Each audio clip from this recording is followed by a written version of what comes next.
日前因被指发文侮辱一党精神领袖哈伦丁的3名男子，陆续在1998年通识拟多媒体法令下被警方逮捕。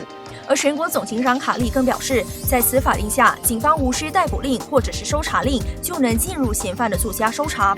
究竟警方的做法合理吗？现在就让我们来听听人权律师沙立占怎么说。Section 247 of the Communications and Multimedia Act says an authorized officer, meaning an officer of the MCMC, or a police officer not below the rank of inspector, can be authorized by a magistrate through a warrant to conduct this. And this includes if they want to enter into the premises, if there is a barrier, it may mean that he may actually break into the place to enter, to gain entry. But under Section 248, it says that if a police officer not below the rank of inspector feels that if there is any delay, there is a possibility that the evidence is tampered or removed or damaged, and they say that it's too long to wait for the magistrate to issue out a warrant, then they can enter into the premises without warrant. Well, if there is any action taken, if say, for example, Siddiq feels aggrieved and take action and sues the police, then the police must show. So it's not a blank check where they can just say, oh, without warrant, we can do it. They must actually justify. Why is it that they must do it at 4 a.m. in the morning without having to go to the magistrate to get a search warrant to conduct the search? Why is it that they feel that they must do it at that point in time?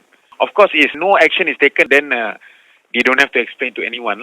Okay, so that's one part. The next portion is when you talk about arrest. Arrest is separate. If you look at Section 258, where you must actually conduct the investigation first before making the arrest. So you cannot arrest, then you conduct the investigation. This is because the Communications and Multimedia Act are offences relating to internet matters. So your investigation doesn't require the physical person, you see. If you need the person to be there, you can call him, you can take his statement, but you can't arrest him. Now, there are some comments which are offensive, which are rude, insensitive, and so on and so forth. You can say that what Jeff Uy said, what Siddiq Kamiso said, might not be sensitive. It might be rude. And certainly we shouldn't condone whatever they have been saying. And this is how you deal with these sort of comments. You should engage. You should call them out. You should criticize them. You should insult them back.